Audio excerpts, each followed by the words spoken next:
ख्वाजा मोइनुद्दीन चिश्ती रहमतुल्लाह अलैह के मज़ार में बड़े से बड़े हिंदू, बड़े से बड़े सेलिब्रिटी, बड़े से बड़े पॉलिटिशियंस आज से नहीं एक ज़माने से, सदियों से, अंग्रेज़ के पहले से, मुग़ल ज़माने से लोग वहाँ पे माथा टेके हैं, हाज़िरी लगाए हैं, अपनी ज़रूरतों की मांगों को वहाँ कर जाकर के मांगे हैं और उनकी ज़रूरतें पूरी हुई है तो वहाँ जाकर के कुछ ना कुछ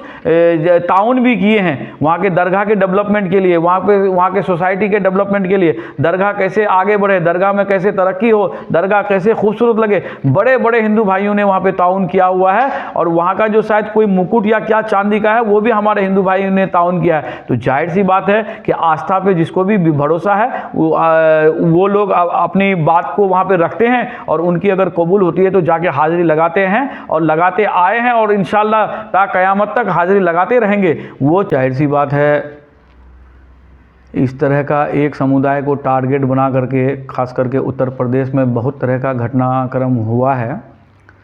जिसको देखकर भारत सरकार उसमें संज्ञान क्यों नहीं ले रही है, क्यों मौन धारण किए हुआ है,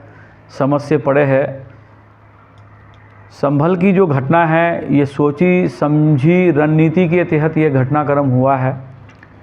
क्योंकि प्रशासन का दावा है कि हमने गोली नहीं चलाया है और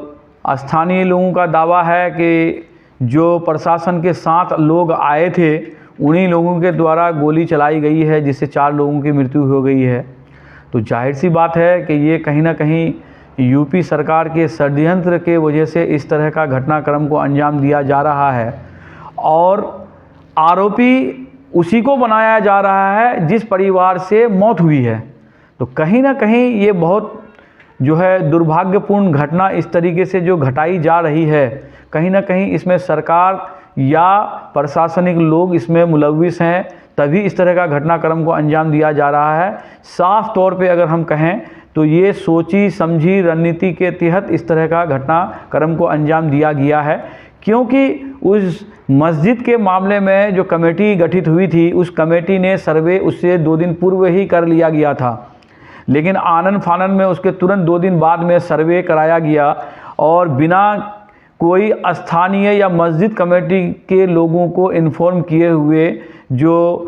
सर्वे करने के लिए ये लोग गया। तो जाहिर सी बात है कि ये सोची समझी रणनीति के तहत ही इस तरह का घटनाक्रम को अंजाम दिया गया है क्योंकि अगर आप तैयारी के साथ जाएंगे, लोगों को बता के जाएंगे कि हम लोग मस्जिद का जो सर्वे करने के लिए आए थे अब पुनः जो है उसकी सर्वे होगी और फलाने डेट को हम लोग आएंगे, आप लोग अपने पक्ष के तौर पे जो लोग भी इसमें मस्जिद के कमेटी के लोग हैं सब लोग वहाँ पे रहिएगा, इसका सर्वे को हम लोगों को पूरा करा करके जो न्यायालय को रिपोर्ट करना है। तो जाहिर सी बात है कि न्यायालय का जो है आदेश तो आया लेकिन वहाँ के अस्थाई लोगों को पहले से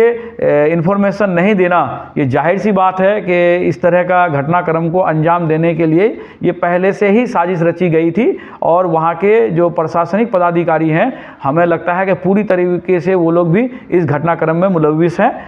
तभी इस तरह का घटना को अंजाम दिया जा सकता है। वरना एक पुलिस वाला कहीं खड़ा हो जाए और 1000 की भीड़ को वो काबू कर सकता है अगर वो पुलिस वाला ईमानदार हो तो जाहिर सी बात है कि जहाँ पे हज़ारों की भीड़ को देखा गया है और अच्छे खासे तादाद में प्रशासनिक पदाधिकारी और पुलिस बल भी तैनात हो और इस तरह का घटनाक्रम को अंजाम दिया गया हो तो जाहिर सी बात है कि बिना सोची समझी रणनीति के तहत अगर ना हो तो ऐसा घटनाक्रम हो ही नहीं सकता है। तो जाहिर सी बात है कि यहाँ वहाँ के सरकार की और प्रशासनिक पदाधिकारियों की लापरवाही से इस तरह का घटना को अंजाम दिया है। और मैं माननीय प्रधानमंत्री जी से मांग भी करता हूँ कि उस घटनाक्रम में जो लोग वाकई में जिम्मेदार हैं सीसीटीवी फुटेज पूरा देखा जाए, आधा नहीं देखा जाए, उसमें कड़ी से कड़ी दोषियों को सज़ा मिलनी चाहिए और जो लोग निर्दोष अभी तक जो अरेस्ट हुए हैं उन लोगों को जल्द से जल्द रिहा करना चाहिए। अच्छा, उसके फ़ौरन बाद संभल हिंसा के फ़ौरन बाद एक खबर आ रही है कि जो ख्वाजा गरीब नवाज़ का दरगाह है मेर शरीफ उसको लेकर भी याचिका दायर किया गया है, इसको लेकर क्या? देखिए जाहिर सी बात है अब इस तरह का जो वाक़या है कहीं ना कहीं अगर जो माइनॉरिटीज़ के लोग हैं अगर इसमें कुछ मतलब सही तरीके से नुमाइंदे चुन करके अगर विधानसभा और पार्लियामेंट में भेजने का काम नहीं करेंगे, इसका खामियाजा कहीं ना कहीं भुगतना पड़ेगा। हम लोग जिन लोगों को भी आज 77 सालों से पोटली भर भर के वोट देते आए हैं, कहीं ना कहीं हमारे जो मुस्लिम मसाइलों पे हमेशा ये लोग खामोश दिखते नज़र आए हैं। इसी का नतीजा है कि आज मुस्लिम लीडरशिप जो पूरे हिंदुस्तान में खड़ी नहीं हो पाई है और आज उसका खामियाजा भुगतना पड़ रहा है। आज भी अगर हम नहीं संभले और अपने लोग अगर खड़े नहीं किए, अपनी बात को बोलने के लिए अगर नुमाइंदा चुन के पार्लियामेंट या विधानसभा में भेजने का काम नहीं किए, तो आने वाला वक्त में इस तरह का जो घटना है आए दिन हम लोगों को देखने को मिलेगा कि आज इस मस्जिद का सर्वे हो रहा है, आज उस दरगाह का सर्वे हो रहा है। तो कहीं ना कहीं ये हम लोगों को मुत्तहिद होकर के इस तरह के घटनाक्रम ना हो इस हिंदुस्तान में। और हिंदुस्तान जो कॉन्स्टिट्यूशन के हिसाब से चलता है और दस्तूर के हिसाब से जो आज दस्तूर को दरकिनार करते हुए जो आज सरकार दिशा निर्देश जारी कर रहा है, कहीं ना कहीं आपके नुमाइंदे अगर दस्तूरी बात को विधानसभा या पार्लियामेंट में रखने का काम नहीं करेंगे तो आए दिन इस तरह का घटनाक्रम देखने को मिलेगा। और जाहिर सी बात है कि वहाँ का जो दरगाह कमेटी के लोग हैं, अभी प्रेस कॉन्फ्रेंस जो है कल किया गया है, उनके द्वारा सारा जो तथ्य है, सबूत है कि सारे तरीके से उन लोगों ने रख करके प्रेस मीडिया में दिया है। और जाहिर सी बात है कि उन तथ्यों को देखा अगर जाए और सुना जाए तो इसमें दूर दूर तक कहीं कोई किसी तरह का मामला दिखता नज़र नहीं आ रहा है। क्योंकि उस कमेटी में जो 6 हमारे हिंदू भाई भी उस कमेटी में सदस्य रहे थे जो मॉनिटरिंग कमेटी में हैं। तो जाहिर सी बात है कि इस तरह का अगर कोई घटना उसमें होता, इस तरह की अगर कोई बात होती तो पहले ही वो लोग रोकथाम किए होते या पहले ही आवेदन दिए होते। तो जाहिर सी बात है कि आज जो सेंट्रल में इस जो सरकार बैठी हुई है तो इस मामले में कहीं ना कहीं सॉफ्ट दिखती नज़र आ रही है। और हिंदुत्व को जगाने के लिए, हमारे हिंदू भाई को काम कारोबार से वंचित रखने के लिए और अच्छे खासे तादाद में वोट लेने के लिए इस तरह का प्रोपगंडा अपना रही है कि ताकि आवाम जो है हिंदू मुसलमान के नाम पे हमको वोट देता रहे और काम कारोबार की जो फिक्र है जो लोगों में ना आए। और अब तक वो लोग कामयाब दिखते आ रहे हैं। इसी तरीके से, इसी वजह से ये लोग इसी तरह का एजेंडा अभी तक चलाए आ रहे हैं। जिस दिन काम कारोबार में देश की तरक्की के लिए सवाल जवाब होना चालू हो जाएगा, उस दिन से आप देख लीजिएगा कि ये हिंदुत्व का जो एजेंडा है वो किसी भी हालत में काम आने वाला नहीं है। क्योंकि आज लोग पेट के लिए परेशान हैं, आज रोटी के लिए परेशान हैं, आज बच्चों की अच्छी एजुकेशन के लिए लोग परेशान हैं। इस परेशानियों को दरकिनार करने के लिए सरकार के पास में इससे बड़ा हथियार या इससे बड़ा एजेंडा कुछ सामने नज़र नहीं आ रहा है। इसलिए इस तरह के एजेंडों को सामने में रख करके जो हिंदुस्तान की अवाम को बरगलाने का काम कर रहा है। जिस दिन हिंदुस्तान की अवाम जग गई, जिस दिन बच्चों के भविष्य के बारे में सोच लिया, जिस दिन अपने भविष्य के बारे में सोच लिया, उस दिन से ये हिंदू मुसलमान का फसाद कंप्लीट मिट जाएगा और देश भी तरक्की करने लगेगा। और अमन व सुकून के साथ में हिंदुस्तान में हिंदू, मुस्लिम, सिख, ईसाई सभी लोग मिलजुल करके जैसे रह रहे थे, रहने का काम इंशाल्लाह जरूर होगा। अभी देखा गया था कुछ साल या कुछ महीना पहले प्रधानमंत्री नरेंद्र मोदी खुद अजमेर शरीफ में चादर चढ़ा के आए थे। उसके बाद फिर अभी जो झारखंड का चुनाव हुआ, विधानसभा चुनाव, उस पर हेमंत सोरेन ने भी अजमेर शरीफ में जाकर के चादर चढ़ाया।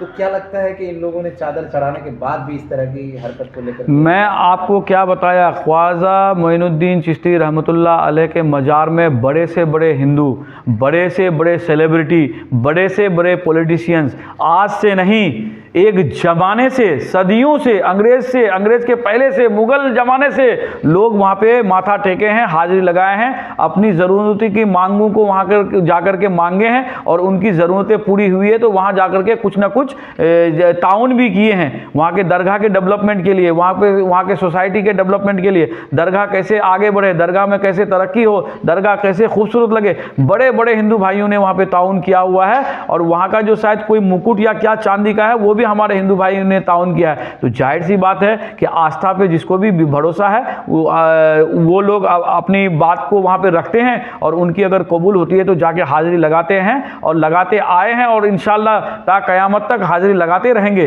वो चीज़ ना कभी हटने वाली है, ना कभी दिमाग से हटने वाली है, ना दिल से हटने वाली है किसी भी समुदाय के लिए। वहाँ पे सबसे ज़्यादा कारोबारी आप देखेंगे अजमेर शरीफ के आजू बाजू में हमारे हिंदू भाइयों का है। तो जाहिर सी बात है कि वहाँ पे जो जायरीन जाते हैं जो आस्था रखने वाले लोग जाते हैं, उन्हीं के वजह से उन लोगों का काम कारोबार वहाँ पे चल रहा होता है। वहाँ के अस्थायी लोगों से आप जाके पता कीजिए, वो कतई इस मुद्दे पे